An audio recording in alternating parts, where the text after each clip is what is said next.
MS office क्या है। MS office के बारे में पूछ रहा है कि भाई ये क्या है। तो ये कह रहा है, ऑप्शन में क्या कह रहा है कि ये एक वीडियो एडिटिंग सॉफ्टवेयर है, या उत्पादकता उपकरणों का एक समूह है, या एक गेमिंग कंसोल है, या एक सोशल मीडिया ऐप है। ये कैसा चीज है, ये आपसे पूछा जा रहा है। तो यहाँ पर देखिए, एमएस ऑफिस से हम क्या करते हैं, उत्पादकता उपकरणों का एक यह समूह होता है, जिसमें कि हमें क्या मिलता है, पावर पॉइंट्स मिल जाते हैं, एमएस वर्ड मिल जाते हैं, ठीक है, एमएस एक्सेल्स मिल जाते हैं। ये सभी एप्सों का क्या होता है, वो एक संग्रह होता है। तो हम कह सकते हैं यहाँ पे कि यह उत्पादकता उपकरणों का समूह होता है। यहाँ पे सही ऑप्शन हमारा कौन सा हो जाएगा, तो हम कहेंगे बी ऑप्शन अपना राइट आंसर होने वाला है। यहाँ पे बी आंसर क्या हो जाएगा, राइट आंसर है। आगे की ओर अगर हम पढ़ेंगे तो अगला क्वेश्चन हमारा ये रहा, और ये क्वेश्चन क्या कह रहा है, जरा इसको ध्यान से समझिएगा। कह रहा है कि एमएस ऑफिस में एमएस का पूरा नाम क्या है। देखिए, एमएस ऑफिस में आपसे पूछ रहा है कि एमएस का क्या होता है।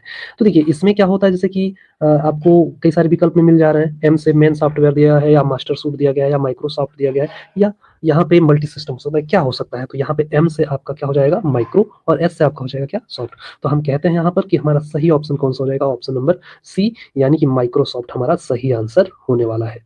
ठीक है, एमएस का पूरा नाम क्या है, तो माइक्रोसॉफ्ट ऑफिस आपका पूरा नाम होता है। चलिए भाई, हम आगे की ओर चलते हैं। तो हमारा अगला क्वेश्चन देखने को मिलता है कि माइक्रोसॉफ्ट ऑफिस एक्सेस एक्सेस क्या है। तो जो माइक्रोसॉफ्ट ऑफिस एक्सेस है, ये क्या होता है। तो यहाँ पे आपको ऑप्शन में कई सारे ऑप्शन मिल रहे हैं, जैसा कि यहाँ पे दे रखा है क्या, ईमेल प्रबंधन का एक उपकरण। दूसरा कह रहा है कि प्रस्तुतिकरण बनाने का एक सॉफ्टवेयर, या एक क्लाउड स्टोरेज का सेवा होता है, या कह सकते हैं कि एक डेटाबेस प्रबंधन का सॉफ्टवेयर है। तो आप इसमें से कौन सा ऑप्शन सही कर सकते हैं। तो यहाँ पे ये एक प्रकार क्या होता है, ये जो प्रबंधित चीजें की जाती हैं उसका विश्लेषण के काम में आता है माइक्रोसॉफ्ट ऑफिस। तो हम ये कह सकते हैं कि हमारा सही ऑप्शन क्या हो जाएगा, एक डेटाबेस प्रबंधन का सॉफ्टवेयर है ये। इससे हम क्या करते हैं, जो प्रबंधित विश्लेषण होते हैं उनके वो सब चीजें हमें काम में मिलता है। ठीक है ना। तो यहाँ पे हमारा सही ऑप्शन कौन सा हो जाएगा, तो हम कहेंगे डी ऑप्शन अपना राइट आंसर हो जाएगा, option number D. Next question की ओर चलते हैं। तो हमारा चौथा नंबर क्वेश्चन कह रहा है कि माइक्रोसॉफ्ट ऑफिस का आविष्कार किसने किया। जो माइक्रोसॉफ्ट ऑफिस है, एमएस ऑफिस है, इसका आविष्कार किसने किया। ऑप्शन में है रिचर्ड ब्रॉडी, मार्क जुगरबर्ग, यहाँ पे स्टीव जॉब्स, और बिल गेट्स, और पॉल एलन।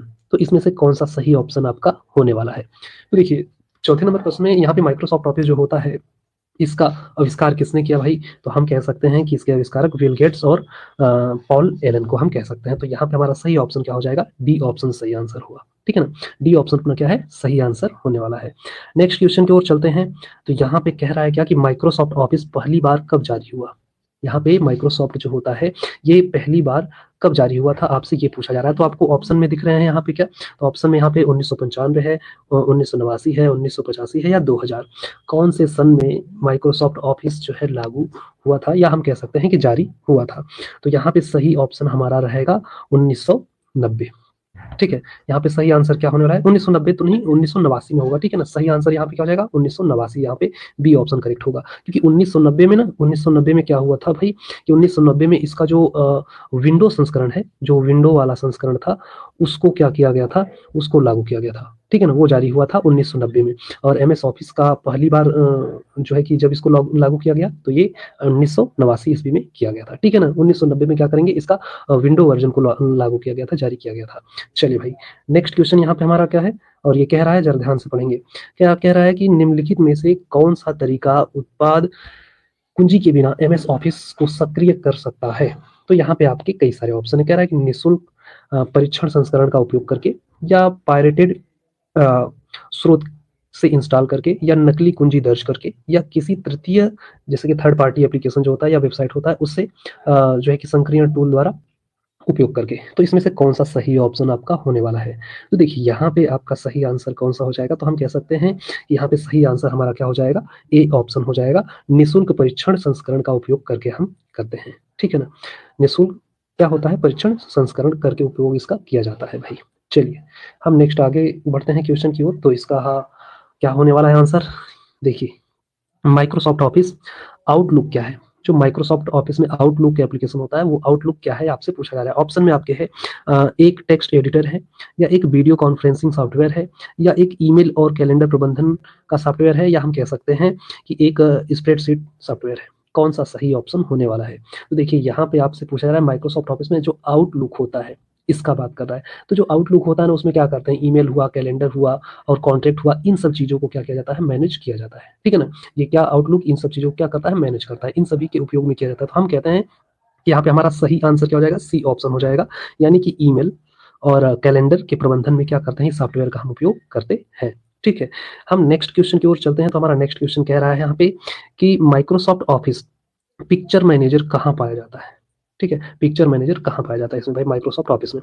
तो ये कह रहा है कि विंडो एक्सेसरीज फोल्डर में, या माइक्रोसॉफ्ट ऑफिस टूल्स फोल्डर में, या टास्क बार में, या कंट्रोल पैनल में।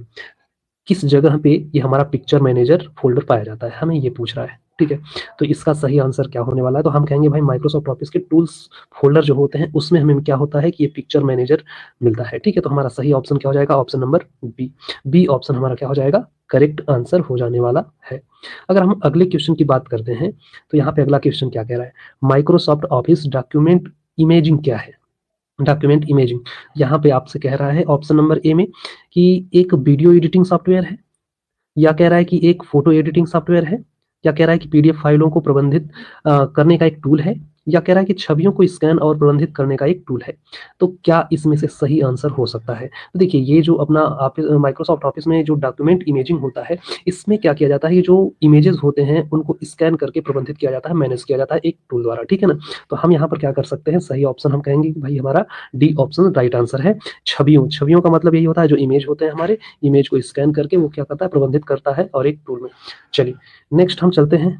तो हमारा 10वां नंबर क्वेश्चन है, और 10वें नंबर क्वेश्चन में आपसे कह रहा है कि निम्नलिखित में से कौन सा माइक्रोसॉफ्ट ऑफिस का क्लाउड आधारित संस्करण है। क्लाउड आधारित, ठीक है। तो यहाँ पे देखिए Microsoft office 2016, Microsoft office 2007, Microsoft office 365, या माइक्रोसॉफ्ट ऑफिस 2010, कौन सा इसमें से ऐसा संस्करण है जो कि क्लाउड पर आधारित माइक्रोसॉफ्ट एप्लीकेशन है। तो यहाँ पे हमारा सही ऑप्शन सही होने वाला है क्या, 365, यानी कि सी ऑप्शन, मतलब माइक्रोसॉफ्ट यानी MS 365, हम कह सकते हैं माइक्रोसॉफ्ट 365। ठीक है, ये क्या होता है, ये आपका क्या है, क्लाउड आधारित संस्करण है। ये आपका सही आंसर होने वाला है, ऑप्शन नंबर सी। नेक्स्ट अगर हम बात करते हैं, तो हमारा अगला क्वेश्चन यानी कि 11 नंबर क्वेश्चन है, और इसका आप लोग बताएंगे आंसर क्या हो सकता है। तो कह रहा है कि निम्नलिखित में से कौन सा एप्लीकेशन माइक्रोसॉफ्ट ऑफिस का हिस्सा नहीं है। तो यहाँ पे आपसे पूछ रहा है कि माइक्रोसॉफ्ट ऑफिस में सभी एप्लीकेशन होते हैं, लेकिन यहाँ पे आपको 4 ऑप्शन है, इन चारों ऑप्शन में से कौन सा एप्लीकेशन उसका हिस्सा नहीं है। तो कह रहा है यहाँ पे पहला ऑप्शन में कह रहा है कि Microsoft Photoshop, Microsoft Excel, Microsoft Outlook, या माइक्रोसॉफ्ट वर्ड। तो यहाँ पर देखिए MS वर्ड आपका तो होता ही है, यहाँ पे MS आउटलुक भी होता है, और यहाँ पर MS एक्सेल भी होता है, लेकिन MS फोटोशॉप होता है, ये नहीं होगा। ठीक है ना, क्योंकि जो फोटोशॉप होता है ये एडोब द्वारा विकसित किया जाता है। ठीक है, ये जो फोटोशॉप होता है, फोटोशॉप, फोटो शॉप, ये क्या होता है, ये एडोब द्वारा विकसित किया जाता है। ठीक है ना, एडोब द्वारा विकसित किया जाता है। तो ये भाई माइक्रोसॉफ्ट ऑफिस का हिस्सा कैसे होगा, तो हम कहेंगे कि सही ऑप्शन अपना ए ऑप्शन होगा, क्योंकि ये माइक्रोसॉफ्ट ऑफिस फोटोशॉप जो है ये माइक्रोसॉफ्ट ऑफिस का हिस्सा नहीं होगा। ठीक है, बाकी सभी इनके हिस्सा हैं, इनके पार्ट्स हैं। चलिए भाई हम नेक्स्ट करते हैं क्वेश्चन। तो यहाँ पे 12 नंबर क्वेश्चन, और ये कह रहा है क्या कि MS ऑफिस में सेव एज कमांड का उद्देश्य, सेव एज कमांड का उद्देश्य क्या है, यानी कि जो सेव एज होता है कमांड, उसका उद्देश्य क्या होता है। तो ये कह रहा है कि दस्तावेज खोलना, या कह रहा है कि फाइल हटाता है यह, या कह रहा है कि दस्तावेज को नए नाम या प्रारूप से सहेजता है, या बिना सहेजे डुप्लीकेट बनाता है। इसमें से कौन सा हो सकता है। तो जब आप भाई उसमें जाएंगे, सेव एज जो ऑप्शन होता है उस पर आप क्लिक करेंगे, तो उसमें क्या होता है आपका कि उसमें जैसे ही आप सेव एज पर क्लिक करेंगे तो आपको उस फाइल का फिर से नया नाम दर्ज करने के लिए देगा, यानी उसका रीनेम करने के लिए देगा कि भाई आप कोई नाम इसका रख के आप इस फाइल को सेव कर सकते हैं। तो हम सही ऑप्शन यहाँ पर चूज करेंगे, सी ऑप्शन, दस्तावेज को नया नाम या प्रारूप देकर उसको सहेजना या उसको सेव करने के लिए होता है। ठीक है ना, जो सेव एज कमांड होता है। चलिए, तो यहाँ पे अगर आपसे पूछा जाए कि ये बताइए कि MS ऑफिस में फॉर्मेट पेंटर टूल का उद्देश्य क्या है, तो ये आपको ऑप्शन में मिलेगा, फॉर्मेटिंग को हटाना, या दस्तावेज में ग्राफिक बनाना, या कह रहा है दस्तावेज के एक भाग से दूसरे भाग में फॉर्मेटिंग कॉपी करना, या कह रहा है टेबल डालना। तो इसमें से जो अपने फॉर्मेट पेंटर टूल होते हैं, इससे हम क्या करते हैं MS ऑफिस में, ये आपसे पूछा जा रहा है। तो यहाँ पे सही ऑप्शन अपना होने वाला है कि जो दस्तावेज होते हैं ना, उसको एक भाग से दूसरे भाग में फॉर्मेटिंग को उसको कॉपी करता है। ठीक है ना, उसके फॉर्मेट को क्या करता है, एक भाग से दूसरे भाग में कॉपी करता है। जैसे कहने का मतलब कि अगर एक टेक्स्ट का जो फॉर्मेटिंग है, अगर वो दूसरे टेक्स्ट में के फॉर्मेटिंग में हम चाहते हैं कि दूसरे वाले टेक्स्ट में भी वही फॉर्मेटिंग हो, तो हम उसको कॉपी करके वहाँ पर पेस्ट कर सकते हैं। तो ये इस टूल का उपयोग उसके लिए किया जाता है। ठीक है, तो सही ऑप्शन अपना कौन सा हो जाएगा, तो option number C right answer हो जाएगा। नेक्स्ट क्वेश्चन की ओर हम बढ़ते हैं भाई। तो हमारा नेक्स्ट क्वेश्चन है 14 नंबर प्रश्न। और 14 नंबर प्रश्न में देखिए क्या कह रहा है कि एमएस ऑफिस में एप्लीकेशन का उपयोग दस्तावेज और पत्र बनाने के लिए किया जाता है। कितना जबरदस्त क्वेश्चन है, मस्त क्वेश्चन है भाई। ये क्वेश्चन आपका आ सकता है। तो कह रहा है क्या, एमएस टर्म्स, कह रहा है कि माइक्रोसॉफ्ट एक्सेस या माइक्रोसॉफ्ट एक्सेल या माइक्रोसॉफ्ट वर्ड, यानी कि हम किसमें दस्तावेज या पत्र को बनाते हैं। सही ऑप्शन कौन सा होने वाला है भाई? तो यहाँ पे आपको 4 ऑप्शन है। पहला माइक्रोसॉफ्ट टर्म्स दिया गया है, टीम्स टीम्स है, ठीक है। और दूसरा कह रहा है माइक्रोसॉफ्ट एक्सेस है, माइक्रोसॉफ्ट एक्सेल है और माइक्रोसॉफ्ट वर्ड है। देखिए जो माइक्रोसॉफ्ट वर्ड होता है उसके अंतर्गत हम क्या काम करते हैं, तो हम दस्तावेज या पत्र बनाते हैं, ठीक है ना। तो हम यहाँ पे सही ऑप्शन कहेंगे कि हमारा डी ऑप्शन राइट आंसर होने वाला है। कौन सा ऑप्शन होगा भाई? डी ऑप्शन राइट आंसर होने वाला है। हम नेक्स्ट क्वेश्चन की ओर बढ़ेंगे। तो नेक्स्ट क्वेश्चन कह रहा है हमसे कि डेटाबेस बनाने के लिए मुख्य रूप से कौन सा एमएस ऑफिस एप्लीकेशन का उपयोग किया जाता है। अगर हमें कोई डेटाबेस बनाना है तो उसके लिए हम एमएस ऑफिस में कौन से एप्लीकेशन का यूज करेंगे, आपसे ये पूछा जा रहा है। ऑप्शन ए में है Microsoft PowerPoint, option B में है माइक्रोसॉफ्ट वर्ड या माइक्रोसॉफ्ट एक्सेस या माइक्रोसॉफ्ट एक्सेल। इसमें से हम कौन से एप्लीकेशन का उपयोग करेंगे क्या बनाने के लिए? तो हम डेटाबेस अगर हमें बनाना होगा तो डेटाबेस बनाने के लिए हमें क्या करना पड़ता है, जो एक्सेस होता है यानी कि माइक्रोसॉफ्ट एक्सेस होता है, हमें उसका उपयोग करना पड़ता है। तो हम कहते हैं यहाँ पे कि हमारा सही आंसर क्या हो जाएगा, तो सी ऑप्शन अपना राइट आंसर हो जाएगा। ठीक है। पावर पॉइंट यानी कि जो अपना प्रस्तुतिकरण है उसको बनाने के लिए, प्रेजेंटेशन बनाने के लिए उपयोग किया जाता है। माइक्रोसॉफ्ट वर्ड जो होता है इसका भी हमने पढ़ा कि दस्तावेज या पत्र बनाने के लिए, ठीक है। और ये अपना एक्सेल जो होता है ये आपका क्या होता है, जैसे कोई टेबल वेबल में आपको कोई हिसाब या कुछ चीजें बनानी होती है, ठीक है ना, डाटा एंट्री टाइप, तो उन सब चीजों को। चलिए हम नेक्स्ट क्वेश्चन की ओर बढ़ते हैं। तो हमारा नेक्स्ट क्वेश्चन 16 नंबर क्वेश्चन है और ये क्या कह रहा है कि एमएस ऑफिस अनुप्रयोग में फाइल मेनू का उद्देश्य क्या है। जो फाइल मेनू होता है भाई एमएस ऑफिस में, उसका उपयोग क्या है आपसे पूछा रहा है। तो कह रहा है कि एनिमेशन सम्मिलित करना, या कह रहा है कि सेव, ओपन, प्रिंट और न्यू विकल्पों तक पहुंचना, या कह रहा है कि दस्तावेज बंद करना, या कह रहा है कि सोशल मीडिया पर दस्तावेज साझा करना। जो ये अपना फाइल मेनू ऑप्शन होता है इसका उद्देश्य क्या होता है, आपसे यही पूछा जा रहा है। तो देखिए जब आप फाइल का जो मेनू बार खोलेंगे तो उसमें आपको सेव का ऑप्शन मिल सकता है, ओपन करने का ऑप्शन मिल सकता है, प्रिंट करने का ऑप्शन मिल सकता है और कोई नया विकल्प भी आपको वहां पर ऑप्शंस मिल सकते हैं, ठीक है ना। तो यहाँ पे हम सही आंसर कौन सा करेंगे, तो अपना बी वाला ऑप्शन सही करेंगे। बी वाला ऑप्शन अपना क्या हो जाएगा, सही आंसर हो जाएगा, ठीक है। क्योंकि वहां पर क्या होता है कि जब हम मेनू बार खोलेंगे तो किसी डॉक्यूमेंट को सेव करने के लिए, ओपन करने के लिए या प्रिंट करने के लिए वहां पर ऑप्शन खोलते हैं और भी उसमें बहुत सारे ऑप्शंस दिखाई देते हैं, ठीक है ना। तो हमारा बी वाला ऑप्शन करेक्ट होने वाला है। नेक्स्ट क्वेश्चन की ओर अगर हम बढ़ें तो नेक्स्ट क्वेश्चन हमसे कह रहा है कि माइक्रोसॉफ्ट ऑफिस में स्मार्ट आर्ट फीचर का उद्देश्य क्या है। जो स्मार्ट आर्ट फीचर होता है भाई, ये सबसे जबरदस्त क्वेश्चन है और ये क्वेश्चन तो आपके परीक्षा में कन्फर्म जा सकता है। तो स्मार्ट आर्ट जो फीचर है इसका उपयोग क्या होता है या इसका उद्देश्य क्या होता है। तो कह रहा है कि आकर्षक आरेख या ग्राफिक बनाना, या कह रहा है कि चार्ट ग्राफ सम्मिलित करना, या कह रहा है कि स्लाइड में एनिमेशन जोड़ना, या कह रहा है कि छवियों को संपादित करना। कौन सा सही ऑप्शन हो सकता है। तो यहाँ पे कौन सा सही ऑप्शन होगा भाई, तो यहाँ हम कह सकते हैं कि इस स्मार्ट आर्ट जो फीचर होता है इससे हम क्या काम कर सकते हैं कि जो ये आकर्षक आरेख बनाए जाते हैं और जो ग्राफिक्स बनाए जाते हैं हम उनको बना सकते हैं इस स्मार्ट आर्ट फीचर से। तो सही ऑप्शन अपना ऑप्शन नंबर ए हो जाएगा, ए वाला राइट आंसर हो जाएगा, ठीक है। थोड़ा इस वीडियो को एक बार शेयर भी कर दीजिएगा ताकि जनसंख्या बढ़े भाई। चलिए नेक्स्ट अगर हम क्वेश्चन की ओर चलते हैं तो हमारा नेक्स्ट क्वेश्चन आपके सामने रहा और इसका आंसर क्या होगा। कह रहा है कि माइक्रोसॉफ्ट आउटलुक में कौन सा फीचर आपको अपने ईमेल को विभिन्न श्रेणियों में या लेबलों के अनुसार व्यवस्थित करने का अनुमति देता है। यहाँ पे कह रहा है कि कार्य, नियम, फोल्डर या श्रेणियां। तो यहाँ पे क्या हो सकता है, तो सही ऑप्शन यहाँ पे क्या होगा, तो हम तो कहते हैं यहाँ पे क्या श्रेणी हो जाएगा, क्योंकि एक श्रेणी में व्यवस्थित करने का क्या करता है वहां पे अनुमति देता है कौन, तो हम कह सकते हैं इसमें से जो इसमें आउटलुक फीचर होता है इसके द्वारा हम क्या काम कर सकते हैं, ईमेल को एक श्रेणी में संयोजित कर सकते हैं। तो हम कहते हैं यहाँ पर कि ऑप्शन नंबर हमारा डी ऑप्शन सही हो जाएगा, डी वाला आंसर राइट आंसर है। नेक्स्ट क्वेश्चन की ओर अगर हम बढ़ते हैं तो हमारा 19 नंबर क्वेश्चन, और 19 नंबर क्वेश्चन में कह रहा है कि निम्नलिखित में से कौन सा विकल्प आपको माइक्रोसॉफ्ट आउटलुक में ईमेल फोल्डर बनाने और प्रबंधित करने का अनुमति देता है। यानी कि आउटलुक में जो ईमेल फोल्डर को बनाने के लिए हमें प्रबंध और उसको प्रबंधित करने के लिए अनुमति देता है वो कौन सा फीचर होता है। तो यहाँ पे ऑप्शन में आपको मिल जाएगा फोल्डर फलक, या कह रहा है यहाँ पे क्या नेविगेशन फलक, या कह रहा है मेल बॉक्स सॉरी भाई, यहाँ पे कैलेंडर दिया गया है। तो कौन सा सही आंसर होने वाला है, तो ये जो अपना क्या होता है, जो फोल्डर फलक होता है हम इससे हम क्या काम कर सकते हैं, तो ईमेल को फोल्डर बनाने और उसको प्रबंधित करने की अनुमति देते हैं इस फीचर द्वारा यानी फोल्डर फलक द्वारा। तो हमारा option number A right answer होने वाला है। नेक्स्ट अगर हम देखें तो हमारा अगला क्वेश्चन है, और इस अगले क्वेश्चन का आंसर क्या होगा, तो कह रहा है कि वर्ड में मेल मर्ज फीचर का उद्देश्य क्या है। जो एमएस वर्ड होता है उसमें एक ऑप्शन होता है, एक फीचर होता है जिसका नाम है मेल मर्ज। इस मेल मर्ज फीचर से हम क्या काम करते हैं, तो कह रहा है कि दस्तावेजों को बल्क में प्रिंट करना होता है, या कह रहा है कि कई प्राप्तकर्ताओं को व्यक्तिगत पत्र भेजना होता है, या कह रहा है कि वर्ड में टेबल बनाना होता है, या वर्तनी की जांच करना होता है, क्या कर सकते हैं। देखिए, मेल मर्ज का मतलब, मेल का मतलब मेल करना, पत्र भेजना, मर्ज का मतलब एक ही में मिलाना कई लोगों के लिए, ठीक है ना। तो हम तो कह सकते हैं भाई कि कई प्रतियों को, कई प्राप्तकर्ताओं को हम एक में क्या कर सकते हैं, जोड़ के, और उनको व्यक्तिगत पत्र भेज सकते हैं, ठीक है ना। किसके द्वारा, तो हम मेल मर्ज फीचर द्वारा हम ये काम कर सकते हैं, ठीक है।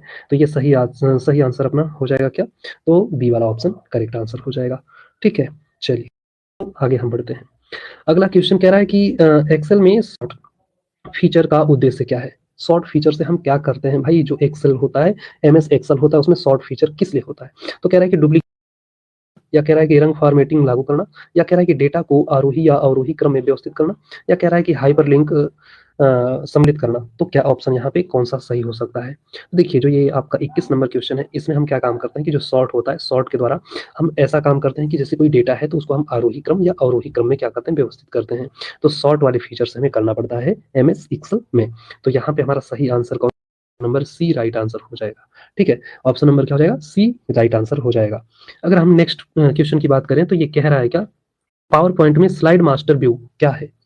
जो पावर पॉइंट होता है, एमएस पीपीटी जो हम बनाते हैं, तो उसमें पावर पॉइंट में जो स्लाइड मास्टर व्यू होता है, इसका हम प्रयोग किस लिए करते हैं, ये क्यों होता है। तो कह रहा है कि स्लाइड टेम्पलेट को समग्र रूप में संपादित करने का एक व्यू, या कह रहा है कि नई स्लाइड जोड़ने का एक टूल होता है, या हाइपर टेक्स्ट हाइपर लिंक प्रबंधन टूल होता है, या कह रहा है कि टेक्स्ट अलाइनमेंट बदलने का एक तरीका होता है।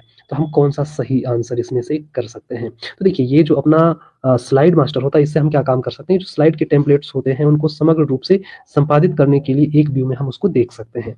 तो हम क्या करते हैं यहाँ पर भाई, हम क्या करते हैं, सभी स्लाइडों को एक साथ समग्र करते हैं और उसको संपादित करने के लिए व्यू करते हैं। तो यहाँ पे सही आंसर हो जाएगा ऑप्शन नंबर ए। तो ऑप्शन नंबर ए अपना राइट आंसर है, ठीक है। स्लाइड मास्टर का व्यू, स्लाइड मास्टर का जो उपयोग किया जाता है इसी में किया जाता है, ठीक है।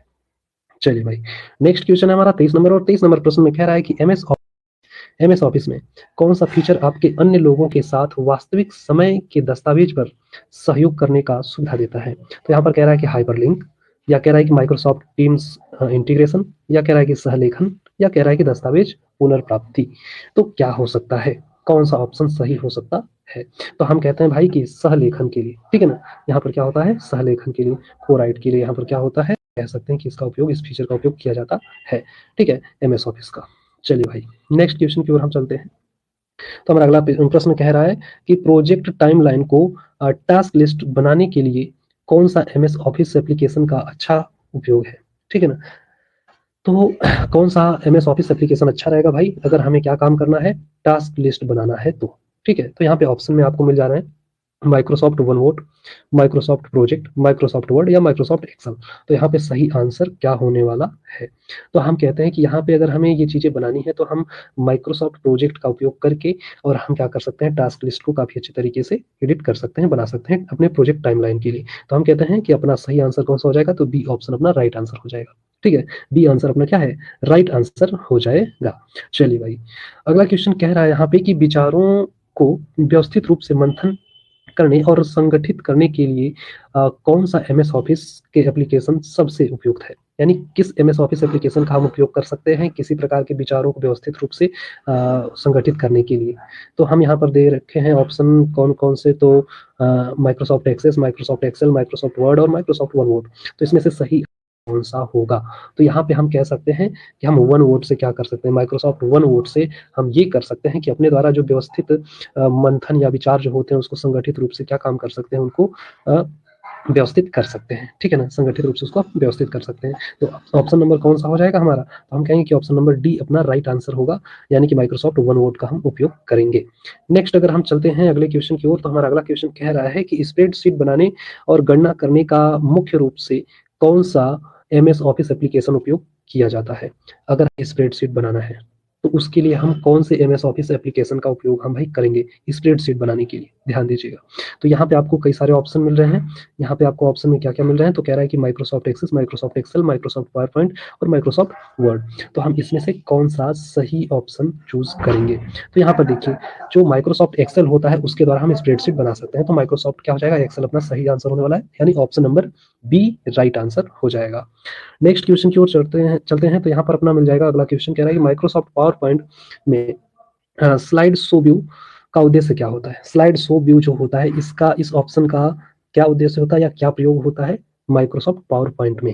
तो यहाँ पे कह रहा है कि सेल मर्ज करना, या कह रहा है कि मल्टीमीडिया फाइलें सम्मिलित करना, या कह रहा है कि पाठ सामग्री संपादित करना, या कह रहा है कि दर्शकों के लिए स्लाइड को पूर्ण स्क्रीन मोड में प्रस्तुत करना। तो यहाँ पे सही ऑप्शन क्या हो जाएगा? तो हम कहते हैं कि ये सही ऑप्शन अपना डी वाला ही होगा, क्योंकि हम दर्शकों के लिए इसको क्या करते हैं, जो स्लाइड होता है उसको पूर्ण स्क्रीन यानी फुल स्क्रीन में हम क्या कर सकते हैं, प्रस्तुत कर सकते हैं। किसके द्वारा? तो स्लाइड शो व्यू द्वारा। इस ऑप्शन से हम क्या काम कर सकते हैं, जो स्लाइड हमने बनाया है, जो प्रेजेंटेशन रहेगा उसको हम फुल स्क्रीन में शो कर सकते हैं, प्रस्तुत कर सकते हैं। नेक्स्ट क्वेश्चन की बात करते हैं। तो यहाँ पर अगला क्वेश्चन कह रहा है कि एमएस ऑफिस में कौन सा टूल आपको एक्सेल स्प्रेडशीट में डेटा को सॉर्ट और फिल्टर करने में मदद करता है? तो यहाँ पे कह रहा है ऑप्शन में सेल मर्ज करें, डाटा टैब, या हम कह सकते हैं कंडीशनल फॉर्मेटिंग, या टेबल टूल्स। तो क्या सही आंसर हो सकता है? तो हम कहेंगे भाई डेटा टैब से हम क्या काम कर सकते हैं कि अ, किसी भी एक्सेल स्प्रेडशीट में जो डेटा होते हैं उसको सॉर्ट फिल्टर करने के लिए हम उपयोग करते हैं डेटा टैब का। ठीक है, तो हमारा सही आंसर हो जाएगा option number B, data tab का उपयोग किया जाता है। ठीक है, तो यहाँ पे डेटा टाइप का उपयोग किया जाता है भाई। चलिए, अगर हम नेक्स्ट क्वेश्चन की ओर बढ़ते हैं, तो अगला क्वेश्चन हमारा कह रहा है यहाँ पे, और ये 29 नंबर प्रश्न है, कह रहा है कि एमएस ऑफिस में क्विक एक्सेस टूल बार आपको क्या करने की अनुमति देता है? जो हमारे एमएस ऑफिस है, इसमें जो हमारा एक्सेस टूल बार होता है, क्विक एक्सेस टूल बार, ये हमें क्या करने की अनुमति देता है, यानी इसके द्वारा हम क्या कर सकते हैं? तो ऑप्शन में आपके हैं टेक्स्ट बॉक्स के आकार को, या केवल दस्तावेज प्रिंट करना, या कह रहा है कि फाइलों को हटाना, या कह रहा है कि अक्सर उपयोग किए जाने वाले कमांड को तुरंत एक्सेस करना। तो क्या हो सकता है भाई सही आंसर? तो हम यहाँ से कह सकते हैं कि जो एक्सेस बार होता है, वो जो उपयोग में लाए जाने वाले जो कमांड होते हैं उनको तुरंत एक्सेस देने के लिए हम इसका उपयोग करते हैं। तो हमारा सही आंसर क्या हो जाएगा? Option number D right answer हो जाएगा। ठीक है ना, तो ये डी आंसर अपना करेक्ट आंसर है। अगर हम अगले क्वेश्चन की ओर चलते हैं, तो हमारा अगला क्वेश्चन, और ये आज का तीसरा क्वेश्चन है, और 30वां क्वेश्चन है, और ये अपना लास्ट क्वेश्चन होने वाला है। तो ये क्या कह रहा है? कह रहा है कि माइक्रोसॉफ्ट एक्सेस में किसी टेबल में प्राइमरी की का कार्य होता है। जो प्राइमरी की होता है भाई माइक्रोसॉफ्ट एक्सेस में, उसमें उसका क्या कार्य होता है, ये आपसे पूछा जा रहा है। तो कह रहा है कि यह सुनिश्चित करता है कि डेटा बिना डुप्लीकेट के दर्ज किया जाए, या हम कह सकते हैं कि यह कई टेबलों के आपस में जोड़ता है, यानी जो कई टेबल होते हैं उनको आपस में जोड़ता है, कह रहा है। या कह रहा है कि यह टेबल के सेल को फॉर्मेट करता है, या डेटा को स्वचालित रूप से अपडेट करता है। तो कौन सा ऑप्शन यहाँ पे राइट आंसर होने वाला है? तो हम कहते हैं भाई कि ये क्या है, कि जैसे कोई डेटा को हम अगर सेव करते हैं तो उसको डुप्लीकेट यानी दो भागों में सेव हो जाता है, एक तो ओरिजिनल रहता है, एक उसका डुप्लीकेट फॉर्म भी सेव हो जाता है। तो ये प्राइमरी की से हम क्या काम करते हैं, कि हम ये काम कर सकते हैं कि ये सुनिश्चित कर सकते हैं कि डेटा बिना डुप्लीकेट के दर्ज हो सके। ठीक है ना? ठीक है, तो हम कह सकते हैं कि यह सुनिश्चित यह करता है कि डेटा क्या होता है, बिना डुप्लीकेट के दर्ज किया जाए। ठीक है, तो ऑप्शन नंबर यहाँ पर कौन सा हो जाएगा? तो ऑप्शन नंबर ए अपना राइट आंसर हो जाएगा। जो ईमेल होता है, इसका पूरा नाम आपसे पूछा गया है कि ईमेल का पूरा नाम क्या होता है, आपको ये बताना है। तो जो ईमेल होता है, यहाँ पे कई सारे ऑप्शन इसके मिल जाते हैं। कौन कौन से ऑप्शन है? तो कह रहा है क्या, इलेक्ट्रॉनिक मेल, यहाँ पे कह रहा है इजी मेल, यहाँ पे कह रहा है इलेक्ट्रिक मेल, और ये कह रहा है इन कोड मेल। ठीक है ना, तो यहाँ पे कौन से ऑप्शन करेक्ट आपके हो सकते हैं? तो देखिए, यहाँ पे जो ई होता है, ईमेल में जो ई होता है, ई अल्फाबेट, उस ई का मतलब होता है क्या? तो इलेक्ट्रॉनिक होता है। ठीक है ना, इलेक्ट्रॉनिक होता है। तो हम यहाँ पे कहेंगे कि ऑप्शन नंबर हमारा कौन सा, ए वाला करेक्ट हो जाएगा, क्योंकि ईमेल का पूरा नाम क्या होता है? तो इलेक्ट्रॉनिक मेल होता है। ठीक है, चलिए नेक्स्ट अगर हम चलते हैं अगले क्वेश्चन पे, तो अगला क्वेश्चन हमसे कहा जा रहा है क्या, कि ईमेल भेजने के लिए कौन सा प्रोटोकॉल का उपयोग होता है? तो ईमेल भेजना होता है तो कौन से प्रोटोकॉल का उपयोग होता है? तो यहाँ पे ऑप्शन में आपको दिख रहा है एफटीपी, यहाँ पे कह रहा है क्या एसएमटीपी, या एचटीटीपी, या पीओपी। तो इसमें से कौन से प्रोटोकॉल का यूज होता है? तो यहाँ पे हमारा सही आंसर कौन सा हो जाएगा? तो हम कहेंगे ऑप्शन नंबर यहाँ पे अपना बी राइट आंसर होने वाला है। एसएमटीपी से क्या किया जाता है, इस प्रोटोकॉल के द्वारा हम क्या करते हैं, ईमेल को सेंड कर सकते हैं। ठीक है ना, ईमेल सेंड करने के लिए हमें कौन सा प्रोटोकॉल फॉलो करना पड़ता है? तो एसएमटीपी प्रोटोकॉल फॉलो करना पड़ता है। क्वेश्चन यहाँ पे कह रहा है कि ईमेल प्राप्त करने के लिए कौन सा प्रोटोकॉल फॉलो किया जाता है या इसका प्रयोग किया जाता है। वहां पर क्या था, सेंड करने के लिए, यहाँ पर रिसीव करने के लिए। तो ईमेल जो रिसीव किया जाता है ये कौन से प्रोटोकॉल के द्वारा रिसीव किया जाता है, आपसे ये पूछा जा रहा है। तो यहाँ पे ऑप्शन आपको मिल जा रहा है SMTP। तो SMTP तो आपको वैसे ही खत्म हो जाएगा क्योंकि सेंड करने के लिए किया जाता है।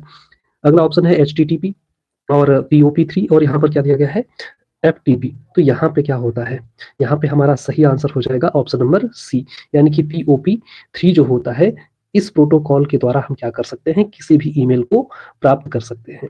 ठीक है ना, इस प्रोटोकॉल के द्वारा। चलिए अगर हम आगे बढ़ते हैं तो अगले क्वेश्चन में कहा जा रहा है कि ईमेल एड्रेस में यहाँ पर ये जो साइन आपको दिखाई दे रहा है, ये चिन्ह को क्या कहते हैं, इस चिन्ह को क्या कहा जाता है, आपसे ये पूछा जा रहा है। ठीक है, तो देखिए यहाँ पर कह रहा है एट साइन है या हैश है या डॉलर है या स्टार है।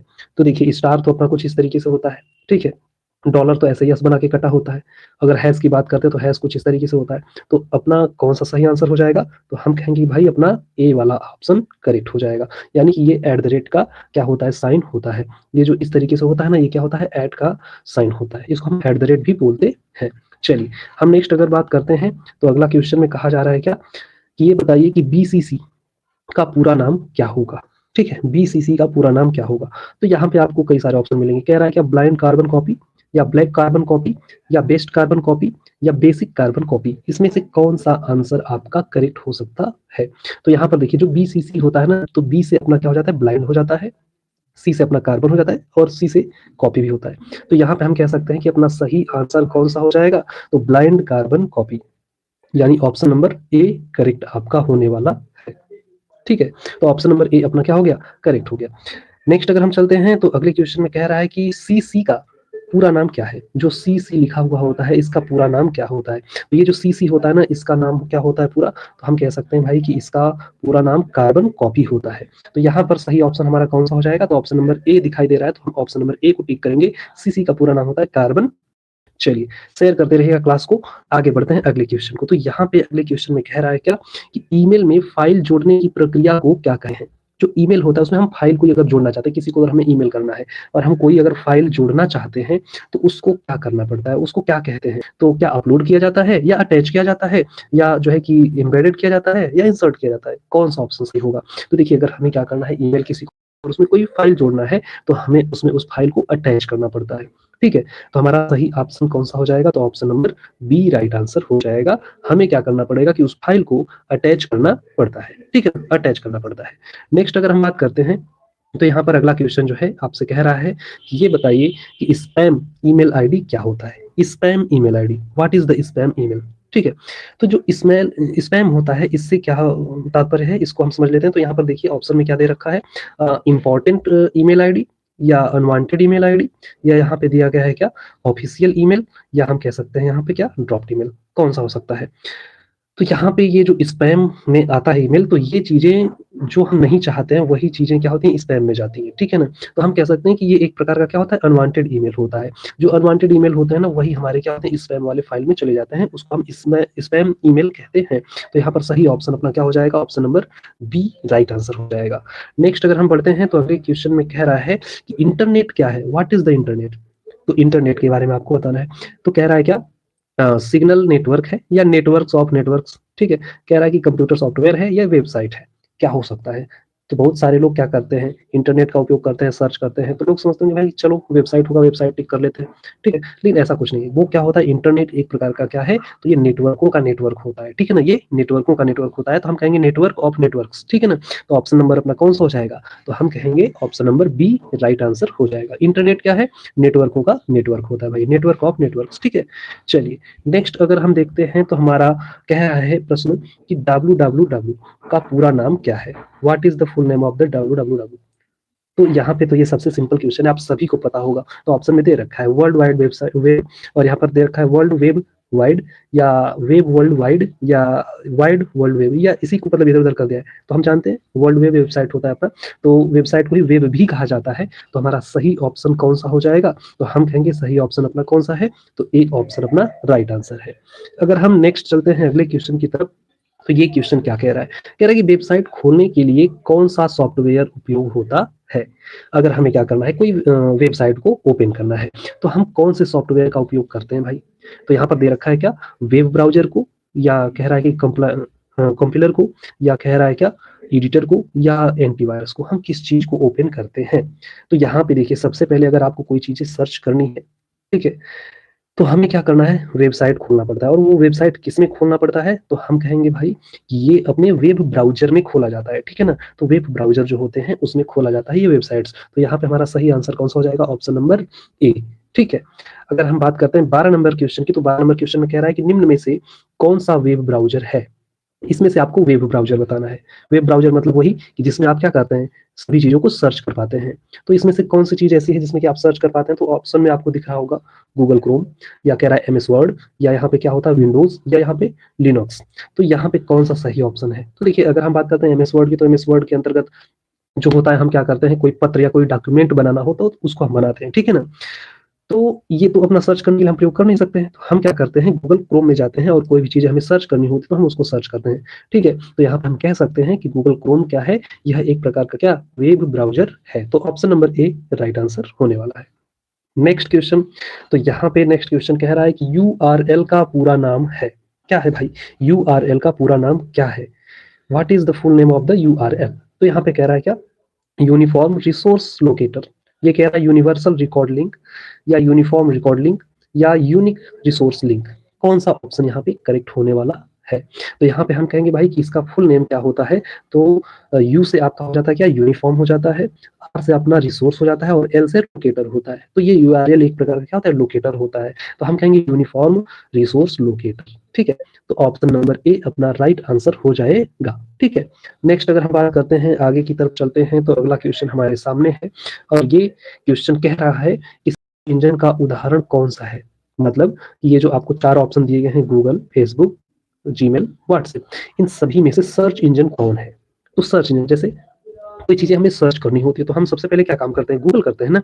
तो गूगल करते हैं तो ये गूगल अपना क्या हो जाएगा, सही आंसर हो जाएगा, क्योंकि यह एक प्रकार का क्या है, सर्च इंजन है, ठीक है ना। ये क्या है, सर्च इंजन है। और ये सोशल मीडिया प्लेटफॉर्म्स है यहाँ पे, जैसे कि फेसबुक क्या है, सोशल मीडिया प्लेटफॉर्म है, ये व्हाट्सएप भी अपना सोशल मीडिया प्लेटफॉर्म है। तो हम इसको आंसर नहीं कर सकते हैं, ठीक है। और ये जो जीमेल है, ये संदेश प्राप्त करने का या किसी को सेंड करने का ये एक प्रकार का एप्लीकेशन है। तो यहाँ पे सर्च इंजन कौन है? तो हम कहेंगे गूगल है। नेक्स्ट अगर हम चलते हैं, तो हमारा 15 नंबर क्वेश्चन, और 15 नंबर क्वेश्चन में कह रहा है, ये बताइए कि पर जानकारी खोजने की प्रक्रिया क्या कहलाती है? कोई भी चीज अगर हम क्या करते हैं, सर्च करते हैं इंटरनेट पे, तो वो प्रक्रिया क्या कहलाती है? यहाँ पे कह रहा है कि ब्राउजिंग, या उसको हम क्या कर लेते हैं, अपलोडिंग, या कहता है कि डाउनलोडिंग, या शेयरिंग। तो अगर हमें कोई चीजें सर्च करनी होती है तो भाई शेयरिंग थोड़ी करते हैं, डाउनलोडिंग थोड़ी करते हैं, अपलोडिंग थोड़ी होता है, हम उसको क्या करते हैं, ब्राउज करते हैं, ठीक है। किसी भी सर्च इंजन में हम क्या काम करते हैं, ब्राउज करने का काम करते हैं। तो हम कि वो जो कार्य होता है सर्च करने का, वो ब्राउजिंग होता है। मतलब हमारा option number A right answer हो जाएगा, ठीक है। चलिए, तो यहाँ पे नेक्स्ट क्वेश्चन अगला है, और ये कह रहा है कि HTTP का पूरा नाम क्या है? ठीक है, HTTP का पूरा नाम क्या है? What is the full name of the HTTP? तो यहाँ पर कह रहा है कि हाइपर टेक्स्ट ट्रांसफर प्रोटोकॉल, या हाई टेक्स्ट ट्रांसफर प्रोटोकॉल, या हाइपर ट्रांसफर टेक्स्ट प्रोटोकॉल, या हाइपर टूल ट्रांसफर प्रोटोकॉल। तो यहाँ पर ये सबसे सिंपल क्वेश्चन है, और ये क्वेश्चन ऐसे ऐसे ही क्वेश्चन आपसे ज्यादातर किए जाते हैं, ठीक है। ज्यादा कोई हार्ड भी क्वेश्चन नहीं आने वाला आपके एग्जाम में। तो यहाँ पे HTTP का फुल नेम होता है हाइपर टेक्स्ट ट्रांसफर प्रोटोकॉल। मतलब कि 16 नंबर क्वेश्चन का ऑप्शन कौन सा होगा? तो हम कहेंगे ए ऑप्शन करेक्ट हो जाएगा, ठीक है। ए ऑप्शन अपना क्या हो जाएगा, यहाँ पे करेक्ट आंसर हो जाएगा। नेक्स्ट क्वेश्चन क्या कर लें, तो यहाँ पर हमें मिलता है क्या, ये कह रहा है कि सुरक्षित वेबसाइट में कौन सा प्रोटोकॉल उपयोग होता है? जो वेबसाइट क्या होता है, सुरक्षित होता है, ठीक है, जो सिक्योर होता है वेबसाइट, उसकी प्रोटोकॉल, मतलब वो कौन से प्रोटोकॉल का उसमें यूज किया जाता है, आपसे ये पूछा जा रहा है। तो HTTP, FTTP, HTTPS, या SMTP, कौन सा इसमें से प्रोटोकॉल को यूज किया जाता है, आपसे ये पूछा जा रहा है। तो यहाँ पर सही आंसर अपना हो जाएगा क्या, तो हम कहेंगे भाई HTTPS, ठीक है ना।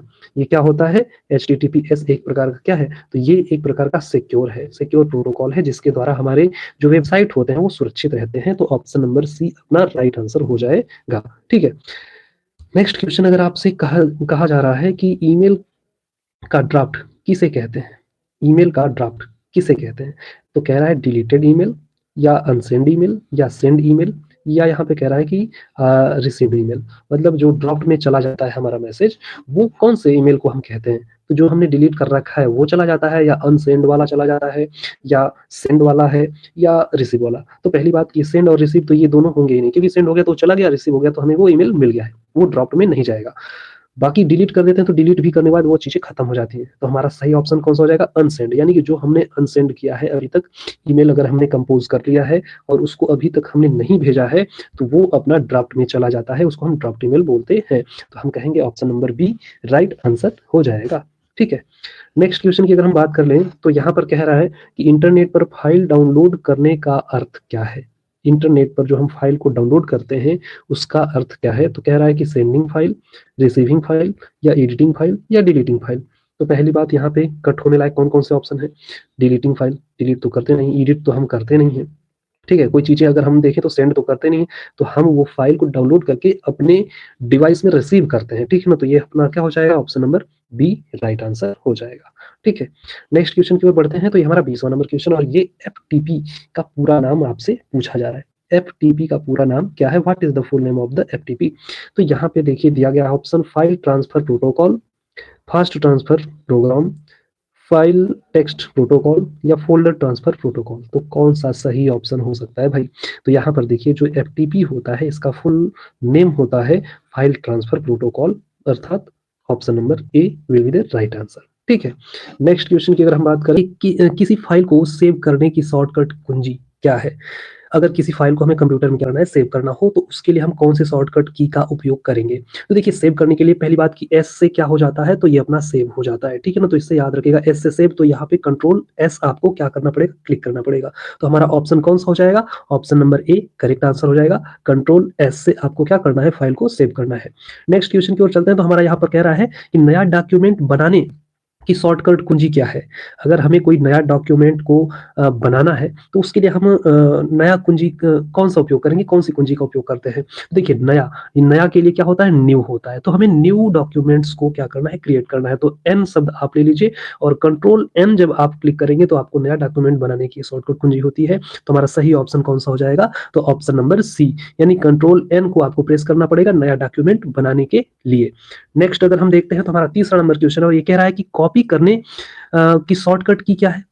जो कॉपी, अगर कोई टेक्स्ट है और उसको हमें क्या करना है? कॉपी करना है, तो हमें क्या करना पड़ेगा? तो कॉपी से क्या हो जाता है भाई? यहाँ पर जरा देखिएगा, तो यहाँ पे सी से ही तो कॉपी होता है ना, सी से कॉपी होता है, तो इसका पहला वर्ड ले लीजिए सी, तो यहाँ पे क्या हो जाएगा? कंट्रोल सी आपको क्या करना पड़ेगा? क्लिक करना पड़ेगा। कंट्रोल सी से आप क्या कर सकते हैं? किसी टेक्स्ट को कॉपी कर सकते हैं। यहाँ पे आपको कौन सा ऑप्शन सही हो जाएगा? तो हम कहेंगे सी वाला ऑप्शन सही हो जाएगा। ठीक है, चलिए तो नेक्स्ट क्वेश्चन, हमारा चौथा क्वेश्चन आपके सामने है, और ये चौथे क्वेश्चन में कह रहा है कि किसी भी अगर टेक्स्ट को आपने कॉपी अगर अगर कर लिया है तो अब तो भाई उसके पेस्ट करने की बारी आती है। अगर हमें पेस्ट करना है तो हमें पेस्ट करने के लिए क्या करना पड़ेगा? तो यहाँ पे कंफ्यूज मत होइएगा, पेस्ट से पी मत ले लीजिएगा, नहीं तो बहुत ही गलत हो जाएगा, ठीक है ना।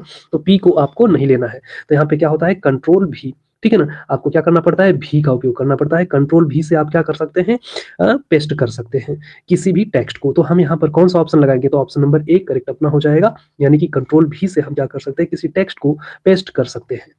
नेक्स्ट अगर देखा जाए तो यहाँ पर प्रिंट करने की बारी आती है। अगर आपने क्या किया कि किसी टेक्स्ट को कॉपी कर लिया, पेस्ट कर लिया, डॉक्यूमेंट बना भी लिए, अब हमें क्या करना है कि प्रिंट करना है। तो प्रिंट करने के लिए क्या करना पड़ेगा भाई? कौन से शॉर्टकट की का आपको उपयोग करना पड़ेगा? तो यहाँ पर देखिए सबसे पहले तो आपको यहाँ पर प्रिंट में पी दिखाई दे रहा है, ठीक है ना। प्रिंट में क्या है? पी दिखाई दे रहा है, तो आपको पी प्रेस करना है। किसके साथ? तो आपको कंट्रोल के साथ। कंट्रोल के साथ आप पी प्रेस करेंगे, जिससे क्या हो जाएगा? आपका डॉक्यूमेंट प्रिंट हो जाएगा। ठीक है, नेक्स्ट अगर हम बात करते हैं तो अगला प्रश्न आपके सामने है कट करने का। कट करने का मतलब एकदम कट करके खत्म करने का मतलब नहीं होता है। जैसे कोई टेक्स्ट है और उसको पूरा का पूरा आप सोच रहे हैं कि उसको उठा लिया जाए, ठीक है, उठा के किसी दूसरी जगह पे पेस्ट कर दिया जाए, तो हम उसको कट बोलते हैं। वहां से क्या करना? कट मार लेना, ठीक है ना। तो कट करने की शॉर्टकट कुंजी क्या होती है? तो कट करने की शॉर्टकट कुंजी क्या होती है भाई? तो यहाँ पर सी मत लीजिएगा, क्योंकि यहाँ पर भी आपको दिक्कत हो जाएगा अगर आप पहला अल्फाबेट इसमें का लेंगे तो यहाँ पर आपको क्या करना है? तो एक्स का उपयोग किया जाता है। मतलब क्या? कंट्रोल एक्स जब आप प्रेस करेंगे तो वहां से आप किसी भी किसी भी टेक्स्ट को क्या कर सकते हैं? कट कर सकते हैं। तो हमारा कौन सा ऑप्शन होगा? तो ऑप्शन नंबर बी ऑप्शन सही हो जाएगा। ठीक है, अगर हम नेक्स्ट क्वेश्चन की ओर चलते हैं तो हमें मिल जाता है यहाँ पे अंडू करने का। अंडू का शॉर्टकट की क्या होता है, जैसे में कि मान लिया जाए कि अगर आपने क्या कर लिया है, किसी चीज को हटा दिया, अब इसको फिर से लाना है तो उसको अंडू बोला जाता है, ठीक है ना। तो ये अंडू करने के लिए आपको क्या करना पड़ेगा, तो यहाँ पर जेड प्रेस करना पड़ता है कंट्रोल के साथ, यानी कि हमारा ऑप्शन नंबर कौन सा हो जाएगा, तो बी वाला ऑप्शन सही हो जाएगा, ठीक है ना। यहाँ पर बी ऑप्शन अपना करेक्ट हो जाने वाला है। कंट्रोल जेड से आप क्या कर सकते हैं, अंडू कर सकते हैं। नेक्स्ट है रीडू करना है। अगर रीडू करना होता है तो उसके लिए शॉर्टकट कुंजी क्या होता है, तो हम कह सकते हैं कि वाई, यानी उसमें क्या था, उसमें क्या था, तो उसमें जेड था, इसमें यहाँ पर क्या कर लेंगे, वाई कर लेंगे, तो यहाँ पर कौन सा हो जाएगा, बी ऑप्शन वाई, यानी कंट्रोल वाई से आप क्या कर सकते हैं, रीडू कर सकते हैं, ठीक है। नेक्स्ट क्वेश्चन अपना 9वां क्वेश्चन है, और ये 9वां क्वेश्चन कह रहा है कि सिलेक्ट ऑल की शॉर्टकट किया है, कि क्या है। जैसे कि आपको कोई टेक्स्ट दिख रहा है और पूरे टेक्स्ट को आपको क्या करना है, उसको कॉपी करना है, तो आपको सिलेक्ट करना पड़ेगा, और उसको सिलेक्ट करने के लिए हमें सिलेक्ट ऑल करना पड़ता है। सिलेक्ट ऑल के लिए हमारा शॉर्टकट कुंजी क्या होने वाला है, तो देखिए ऑल का मतलब यहाँ पर क्या होता है, तो ए, ठीक है ना। ए यहाँ पर क्या हो जाता है, ऑल में से ए निकाल लीजिए, तो आपको क्या करना पड़ेगा, कंट्रोल ए क्लिक करेंगे तो आपके जितने भी टेक्स्ट रहेंगे वो सभी टेक्स्ट क्या हो जाएंगे, सिलेक्ट हो जाएंगे, ठीक है। तो उसको हम कहते हैं सिलेक्ट ऑल। नेक्स्ट, तो यहाँ पे हमारा ऑप्शन कौन सा हो जाएगा, ए वाला ऑप्शन से हो जाएगा, कंट्रोल ए को प्रेस करना पड़ेगा, ठीक है। नेक्स्ट क्वेश्चन कह रहा है कि फाइंड की शॉर्टकट क्या है। फाइंड यानी कि खोजना, फाइंड मींस क्या होता है, खोजना। तो हमें खोजने के लिए, फाइंड करने के लिए शॉर्टकट की का, कौन से शॉर्टकट की का उपयोग करते हैं, तो यहाँ पर आपको 4 ऑप्शन मिले हैं, और यहाँ पे कौन सा हो सकता है, तो फाइंड के लिए हमें वही, यानी अधिकतम जो भी चीजें आपको करनी होती है ना, तो उसका क्या होता है कि उसका पहला वाला अल्फाबेट लिया जाता है। कोई कोई ऐसा होता है जिसमें कि पहला अल्फाबेट नहीं होता है, अलग होते हैं, तो यहाँ पर क्या हो जाएगा, एफ हो जाएगा। तो आपको कंट्रोल एफ प्रेस करना होगा किसी भी चीज को फाइंड करने के लिए। शॉर्टकट की क्या होगा, तो कंट्रोल एफ को प्रेस करना पड़ेगा। नेक्स्ट, तो यहाँ पर कह रहा है क्या, बोल्ड करने के लिए। बोल्ड करने के लिए क्या है, शॉर्टकट की। तो यहाँ पर बोल्ड करने का मतलब क्या होता है, बोल्ड मतलब आउट नहीं, ऐसा होता है कि कोई अगर आपने टेक्स्ट लिखा है और टेक्स्ट को थोड़ा सा हाईलाइट टाइप में करना है, मतलब कि थोड़ा सा मोटे तरीके में लिखना है, बोल्ड करना है, तो उसको आपको क्या करना पड़ेगा, कौन से शॉर्टकट की का उपयोग करना पड़ेगा। तो बोल्ड में आपको क्या है, बी दिखाई दे रहा है, बी दिखाई दे रहा है, तो आपको क्या करना पड़ेगा यहाँ पे, तो हम कहते हैं कि कंट्रोल बी को क्लिक करेंगे, जिससे आपका क्या हो जाएगा, पूरा का पूरा टेक्स्ट बोल्ड हो जाएगा, मतलब हमारा ऑप्शन नंबर ए करेक्ट हो जाएगा। नेक्स्ट यहाँ पर कह रहा है कि इटैलिक, यानी कि आपको इटैलिक, अगर इटैलिक फॉर्म में अगर क्या करना है, उस टेक्स्ट को करना है। इटैलिक में क्या होता है कि थोड़ा सा क्या होता है, तिरछा टाइप में हो जाता है, ठीक है ना। जो टेक्स्ट आपने लिखा है वो थोड़ा सा तिरछा हो जाता है, तो थोड़ा अच्छा लगता है देखने में। तो उसके लिए आपको क्या शॉर्टकट की यहाँ पे उपयोग करना है, तो इटैलिक में क्या है, यहाँ पर आप देख रहे हैं कि आई आ रहा है, ठीक है, आई आ रहा है, तो आपको कौन सा ऑप्शन करना पड़ेगा यहाँ पे, तो कंट्रोल आई, यानी कि option number C right answer होगा। कंट्रोल आई क्लिक करके आप क्या कर सकते हैं, किसी भी टेक्स्ट को इटैलिक कर सकते हैं। यहाँ पर कह रहा है कि अंडरलाइन करने की शॉर्टकट की क्या है। अगर आप क्या करते हैं कि कोई चीज अगर इंपॉर्टेंट है, उसके नीचे आप अंडरलाइन करना चाहते हैं, तो उसको सिलेक्ट करके क्या करना पड़ेगा, आपको एक शॉर्टकट की का उपयोग करना पड़ता है, जिससे उसके नीचे क्या हो जाता है, अंडरलाइन आ जाते हैं। तो अंडरलाइन करने के लिए हमें क्या करना पड़ेगा, तो अंडरलाइन करने के लिए भाई देखिए, अंडरलाइन तो अंडर में यू आ रहा है, यहाँ पर क्या है, यू आ रहा है, तो आपको क्या करना पड़ेगा, यू को प्रेस करना पड़ेगा। कंट्रोल यू अगर आप प्रेस करेंगे तो आप क्या हो जाएगा, वहां पे क्या हो जाएगा, तो अंडरलाइन हो जाएगा उस टेक्स्ट के पास में, ठीक है, जिस टेक्स्ट को आप क्या किए रहेंगे, सिलेक्ट किए रहेंगे। तो यहाँ पर option number C right answer होने वाला है। नेक्स्ट क्वेश्चन यहाँ पे कह रहा है कि लेफ्ट अलाइन, तो यहाँ पे लेफ्ट अलाइन करने के लिए हमें क्या शॉर्टकट की का उपयोग करना पड़ता है। लेफ्ट अलाइन का मतलब क्या होता है कि लेफ्ट ओर से क्या करना है, एक साइड से करना है, ठीक है ना। जैसे कि यहाँ पर ये एक साइड में दिख रहा है, तो ये क्या है, लेफ्ट अलाइन है। वैसे ही राइट के लिए यहाँ पर एकदम सीधा सीधा, मतलब एक सीध में रहना चाहिए, तो ये इधर के लिए रहेगा, ठीक है ना। तो वो चीजें होती हैं। तो यहाँ पर क्या है, लेफ्ट अलाइन के लिए हम कौन से शॉर्टकट की का उपयोग करते हैं, तो यहाँ पर हमारा सही ऑप्शन कौन सा हो जाएगा, तो हम कहेंगे सी ऑप्शन, यानी कि एल से लेफ्ट, तो यहाँ पर एल, कंट्रोल एल का उपयोग आप करेंगे, कंट्रोल एल का उपयोग, जिससे लेफ्ट अलाइनमेंट आपका हो जाएगा। इसी तरीके से अगर हम क्या करते हैं, यहाँ पर सेंटर में अगर हमें अलाइन करना है, सेंटर में बीचों बीच में, तो वहां पर आपको क्या करना पड़ेगा, तो सेंटर के लिए आपको क्या करना है यहाँ पे, तो हम कहेंगे कि भाई ई ऑप्शन, यानी कि ई ऑप्शन को क्लिक करना पड़ेगा। कंट्रोल ई यहाँ पे क्या करना पड़ता है, क्लिक करना पड़ता है, तो यहाँ हो जाएगा कंट्रोल ई सेंटर अलाइन के लिए। नेक्स्ट अगर हम बात करते हैं, तो यहाँ पर एक्सेल में अगर देखा जाए, तो सेल एडिट करने के लिए क्या करते हैं, सेल एडिट करने के लिए क्या किया जाता है, कौन से शॉर्टकट की का उपयोग किया जाता है, या कौन से की का उपयोग किया जाता है। तो यहाँ पर अगर हम देखते हैं, तो F2 F2 के उपयोग से हम क्या काम कर सकते हैं, F2 के उपयोग से तो सेल एडिट का काम कर सकते हैं। तो यहाँ पर ऑप्शन नंबर बी हमारा क्या हो जाएगा, राइट आंसर हो जाएगा। नेक्स्ट क्वेश्चन यहाँ पर हमारा क्या है, एक्सेल में अगर हमें सेव एज करना है, किसी डॉक्यूमेंट को सेव एज के रूप में यानी सेव करना है, तो उसके लिए हमें क्या करना पड़ेगा। तो यहाँ पर देखिए, यहाँ तो सबसे पहले हम जानते हैं कि सेव एज में यस आता है, तो यस को आपको बिल्कुल भी क्लिक नहीं करना है कि ये आपका क्या हो जाएगा, भ्रम हो जाएगा, यहाँ पे आप गलत कर जाएंगे, ठीक है ना। तो एक्सेल में जो सेव करने का तरीका होता है वो क्या कर सकते हैं, तो आप यहाँ पर ये काम कर सकते हैं, F12 को आप क्या कर सकते हैं, क्लिक कर सकते हैं। F12 वाले की को क्लिक करके F12 वाले की को क्लिक करके आप क्या कर सकते हैं, सेव एज कर सकते हैं एक्सेल में। नेक्स्ट अगर देखा जाए तो एक्सेल में क्या होता है, करंट डेट डालने के लिए अगर आपको क्या करना है, करंट डेट डालना है, तो उसमें आपको क्या करना पड़ेगा। तो यहाँ पर आपको 4 ऑप्शन दिखाई दे रहे हैं, कौन से शॉर्टकट की का उपयोग आपको करना होगा। तो यहाँ पर देखिए, ये एक इस तरीके से एक डॉट होगा और नीचे एक कॉमा होगा, तो इसको क्या बोलते हैं, तो इसको बोलते हैं क्या भाई, तो हम बोलते हैं सेमी सेमी कोलोन बोलते हैं, ठीक है ना, सेमी कोलोन बोलते हैं।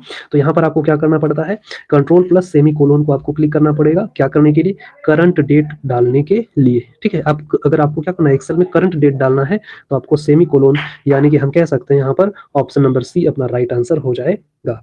नेक्स्ट अगर हम बात करते हैं तो करंट टाइम डालने के लिए आपको क्या करना है, करंट टाइम, अगर आपको कोई भी करंट टाइम डालना है तो उसके लिए आपको कंट्रोल शिफ्ट और उसके साथ क्या है, सेमी कोलोन, यानी कि option number B, option number B अपना क्या हो जाएगा, राइट आंसर हो जाएगा। यहाँ पे कंट्रोल शिफ्ट और सेमी कोलोन को क्या करना पड़ेगा, क्लिक करना पड़ेगा, क्या करने के लिए, करंट टाइम डालने के लिए। अगर डेट है तो कंट्रोल कोलोन, ठीक है ना। चलिए, यहाँ पर 20वां नंबर प्रश्न कह रहा है कि अगर हमें एक्सेल में क्या करना हो, ऑटो सम करना हो, तो ऑटो सम करने के लिए हम कौन से शॉर्टकट कुंजी का उपयोग करेंगे। तो यहाँ पर देखिए, ऑटो सम का मतलब सबको एक बराबर करना, सम का मतलब क्या होता है, एक बराबर करने के लिए वहां पर, ठीक है ना। तो सम का मतलब तो वैसे तो योग होता है, ठीक है ना, लेकिन यहाँ पर क्या करना है, एक बराबर करने के लिए हमें क्या करना होगा।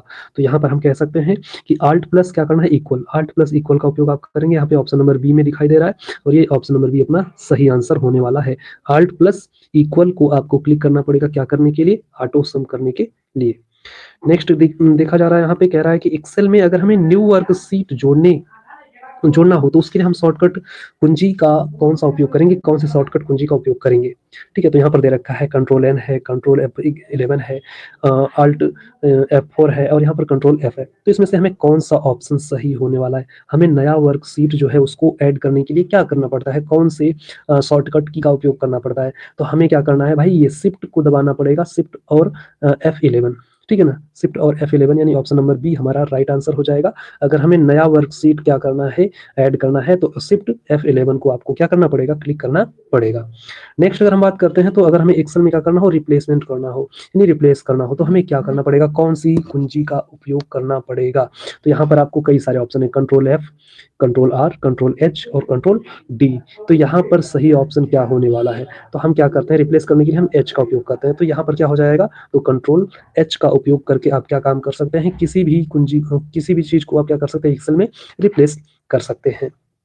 नेक्स्ट अगर हम बात करते हैं 23 नंबर प्रश्न का, तो एक्सेल में फाइंड करने के लिए, यहाँ पर फाइंड करने के लिए कंट्रोल F का उपयोग किया जाता है, लेकिन एक्सेल में भी फाइंड अगर करना हो तो उसके लिए आपको कौन से शॉर्टकट की का उपयोग करना पड़ेगा। तो यहाँ पर वही फाइंड के लिए F हम उपयोग करते हैं, तो आप सबको पता होगा कंट्रोल F से आप क्या कर सकते हैं, फाइंड कर सकते हैं। नेक्स्ट क्वेश्चन यहाँ पर कह रहा है कि एक्सेल में अगर आपको सेल डिलीट करना हो तो वहां पे आपको कौन से कुंजी का उपयोग करना पड़ेगा।